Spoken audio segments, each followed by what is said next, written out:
السلام علیکم ورحمۃ اللہ وبرکاتہ۔ آج تجوید کے احکامات میں المد الواجب متصل کو پڑھیں گے۔ تو جی شروع کرتے ہیں۔ اعوذ باللہ من الشیطان الرجیم، بسم اللہ الرحمن الرحیم۔ تھوڑی سی میں ڈیٹیل المد الفرعی کی دیتی ہوں، جس کا چارٹ بھی ہم نے دیکھا اور اس کی ڈیفینیشن بھی ہم نے پڑھی، لیکن اگین ہم ریوائز کرتے ہیں۔ المد الفرعی یعنی یہ وہ مد ہے جس کی مقدار حمزہ یا سکون کی وجہ سے، یعنی وجہ کیا ہے؟ حمزہ کا ہونا یا سکون ہونا حرف پر۔ تو اب اس کی وجہ سے کیا ہے کہ اس کی مقدار مد طبیعی، اور جس کو مد اصلی بھی کہتے ہیں، اور آپ کی آسانی کے لیے آپ کو ذرا یاد کروا دوں، وہی 3 حروف مدہ، ٹھیک ہے؟ یہ 3 حروف مدہ کیا ہیں؟ یہی مد اصلی ہیں، مد طبیعی ہیں۔ اب کیا ہے کہ مد الفرعی کی مقدار اس مد سے زیادہ ہوتی ہے، مد طبیعی کی مقدار سے زیادہ ہوتی ہے۔ وجہ کیا؟ حمزہ کی وجہ سے ہونے والی مد اور سکون یعنی حرف کا ساکن ہونا۔ یہ ہیں 2 اسباب، ریزنز المد الفرعی کی۔ اور المد الفرعی مزید آگے کتنے گروپس میں ڈیوائیڈ ہوتی ہے، اس کے متعلق میں نے آپ کو چارٹ بھیجا تھا۔ اگین ہم اس چارٹ کو دیکھتے ہیں تاکہ ہمیں پھر سے ریوائز ہو جائے۔ تو جی چارٹ میں کیا بات آ رہی ہے؟ المد الفرعی کو 2 گروپس میں ڈیوائیڈ کیا جا رہا ہے۔ وہی اگین جیسے 2 ریزنز تھی کہ ایک حمزہ کی وجہ سے ہونے والے مد اور سکون کی وجہ سے ہونے والے مد۔ اب حمزہ کی وجہ سے ہونے والے مدود میں مد البدل، المد المتصل، المد المنفصل اور الصلۃ الکبریٰ ہے۔ یعنی یہ 4 مدود حمزہ کی وجہ سے ہونے والے مدود میں آ رہی ہیں، اور ان 4 میں سے الصلۃ الکبریٰ آلریڈی جا چکی ہے آپ کے پاس، اس کی وضاحت ویڈیو میں ہو چکی ہے۔ یعنی جب ہم نے الصلۃ الصغریٰ پڑھی اور پھر اس کے بعد میں نے آپ کو الصلۃ الکبریٰ کے بارے میں بھی وضاحت بھیج دی، تاکہ ان دونوں میں جو مماثلت ہے اس کا بھی ہمیں آئیڈیا ہو جائے اور کیا فرق ہے اس کا بھی پتہ چل جائے۔ تو جی ان 4 میں سے ہم نے ایک مد پڑھ لیا، اور آج ہم انشاءاللہ المد الواجب المتصل کو پڑھیں گے۔ تو اس کی تعریف دیکھتے ہیں۔ ہوا ان یاتی حرف المد و بعدہ الحمز فی کلمۃ و نفسہا، یعنی یہ مد اس وقت ہوتا ہے جب ایک ہی لفظ میں، یعنی ایک ہی ورڈ میں حرف مدہ کے بعد حمزہ آ گیا، ٹھیک ہے؟ ایک ہی ورڈ میں جب آپ مثالیں دیکھیں گی تو انشاءاللہ آپ کو بات زیادہ اور کلیئر ہو جائے گی۔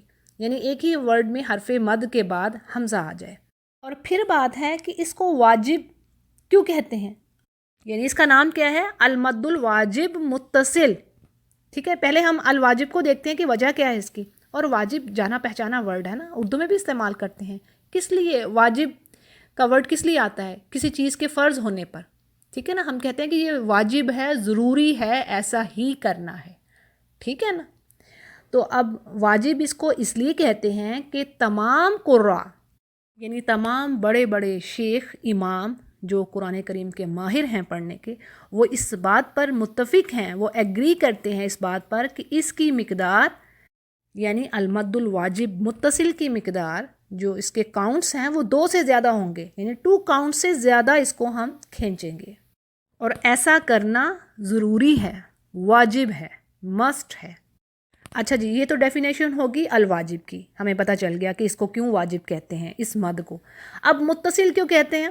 اس کا مطلب کیا ہے؟ متصل یعنی جڑا ہوا، سل سے یہ ورڈ آ رہا ہے۔ ہم اردو میں بھی استعمال کرتے ہیں نا، کسی کا وصال ہو گیا، وصال مطلب ملنا، ٹھیک ہے؟ جا کے اپنی اسی جگہ پر جڑ جانا، مل جانا، وصلہ آنا، ٹھیک ہے؟ تو سل یعنی ملنا۔ اب متصل جڑی ہوئی چیز ہے، یعنی جڑی ہوئی چیز جس کی وجہ سے، یعنی ایک ہی ورڈ میں آ رہا ہے نا، 2 ورڈز میں نہیں، ابھی 2 ورڈز والی بھی ہم لیٹر آن پڑھیں گے۔ تو اب اس میں کیا ہے کہ ایک ہی لفظ میں حرف مدہ بھی ہے اور حمزہ بھی، ٹھیک ہے؟ حرف مد بھی ہے اور حمزہ کا ایک ہی لفظ میں اکٹھے پایا جانا، یہی ریزن ہے کہ اس کو متصل کہتے ہیں۔ اور یاد رکھنے کے لیے بھی آسان طریقہ ہے کہ اس کو آپ ذہن میں رکھیں کہ یہ جڑی ہوئی واجب متصل، یعنی ایک ہی لفظ میں حمزہ آ رہا ہے اور مد آ رہی، تو یہ جڑی ہوئی ہے ایک ہی لفظ میں، اس کا مطلب یہ ہے کہ جی یہ واجب ہے، متصل ہے، ٹھیک ہے؟ اچھا، اب آگے اہم بات، اس کا حکم، یعنی اس کو کتنے کاؤنٹس تک ہم نے کھینچنا ہے، یہ بڑی اہم بات ہے۔ سب سے اہم بات کسی مد کے بارے میں کہ آپ کو پتہ ہو کہ اس کے کتنے کاؤنٹس ہم نے لینے ہیں، کتنی حرکات دینی ہیں۔ تو اس کا حکم یہ ہے کہ اس کو 4 یا 5 حرکات کے برابر لمبا کیا جاتا ہے، 4 یا 5، ٹھیک ہے جی۔ اور عربی میں 4 حرکات کو توسط کہتے ہیں اور 5 حرکات کو فوائق التوسط کہتے ہیں۔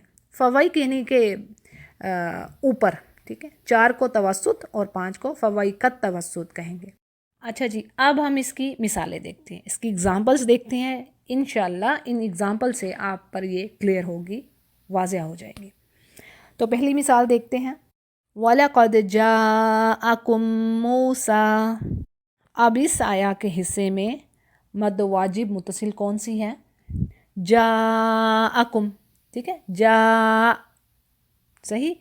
اب جا کو میں نے 4 حرکت پہ لیا، اور قرآن کریم میں آپ بہت ساری جگہوں پر اس کی مثالیں پائیں گے، ٹھیک ہے، یعنی ان کو فائنڈ کرنا مشکل نہیں ہے۔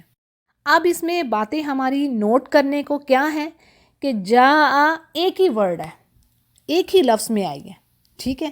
میں نے جیسے پیچھے بھی بتایا کہ آگے ہم مزید پڑھیں گے جس میں 2 الفاظ میں آ رہی ہیں، تو اب یہ تو ایک ہی ورڈ ہے نا، جا کم تو ضمیر ہے، ٹھیک ہے، تو جا ایک ہی ورڈ ہے، ایک ہی لفظ میں۔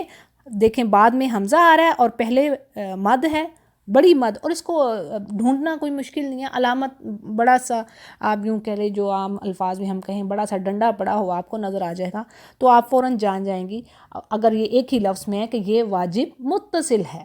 یہ کون سی مد ہے؟ واجب متصل، جو جڑی ہوئی ہے، اور اس کو مجھے 4 یا 5 حرکت پر لینا ہے۔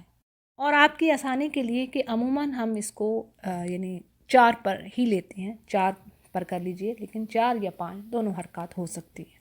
اچھا جی، ایک اور مثال دیکھتے ہیں، فَلَمَّا أَنبَأَهُم بِأَسْمَائِهِمْ، ٹھیک ہے۔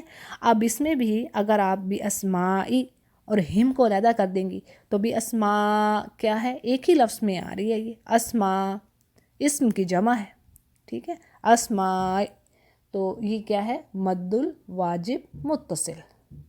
اور یہ وہ مثالیں ہیں جن میں یہ مد لفظ کے درمیان میں ہے، ٹھیک ہے، ایک لفظ کے درمیان میں آ رہی ہے۔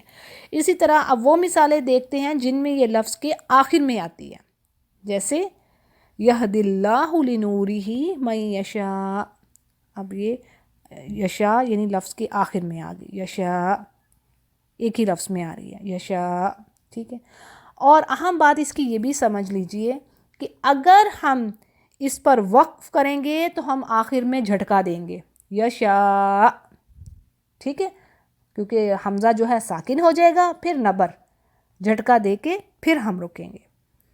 پھر اسی طرح ایک اور اگزامپل ہے، یکاد زیتھا یضیء، ٹھیک ہے جی، یعنی 4 حرکت دینے کے بعد میں نے آخر میں حمزہ کو ساکن کیا اور جھٹکا دیا۔ یہ اس صورت میں اگر میں اس پر وقف کروں، ٹھیک ہے، اگر میں سٹاپ کرتی ہوں، اگر میں رکتی ہوں، یعنی میں نے وقف کیا، اور اگر میں وقف نہیں کرتی، میں نہیں رکتی، تو ہم اس کو اسی طرح سمپل لیں گے، یکاد زیتھا یضیء ولو لم تمسسہ نار، ٹھیک ہے، سورۃ النور کی آیت ہے، آیت نمبر 35 میں یہ ورڈ ہے۔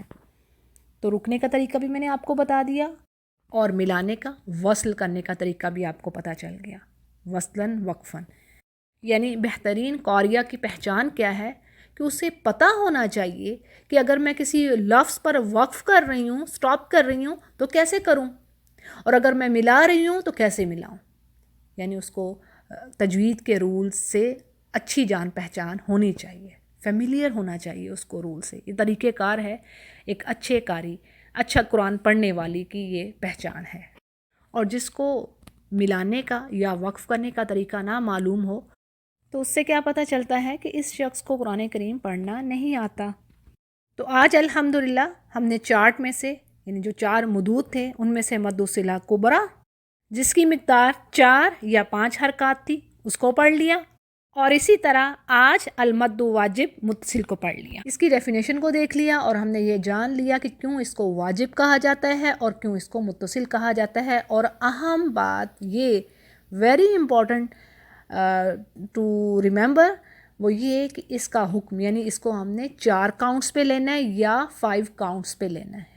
اور اس پر مزید ایڈ کرتی چلوں کہ اس کو 6 حرکات بھی دی جا سکتی ہیں، اس پر ایک کنڈیشن آتی ہے کہ پڑھنے والا اگر حمزہ پر وقف کرتے ہوئے اس مد کو 6 حرکت دیتا ہے تو اس صورت میں اسے مد العارض سکون تصور کیا جاتا ہے۔ اس کی مزید ڈیٹیل آگے آئے گی، انشاءاللہ آگے دوں گی میں۔ فی الحال آپ اتنا سمجھ لیں اور اتنا یاد رکھیں کہ اس کو 4 یا 5 حرکات کے برابر لمبا کرنا ہے۔ کسی بھی قسم کی کوئی چیز پوچھنی ہو، نہ سمجھ آئی ہو، ضرور پوچھیے، اور اللہ سے دعا ہے کہ اللہ ہمیں قرآن کریم کا صحیح فہم عطا کرے اور اس پر عمل کی توفیق دے۔ وآخر دعوانا الحمد للہ رب العالمین۔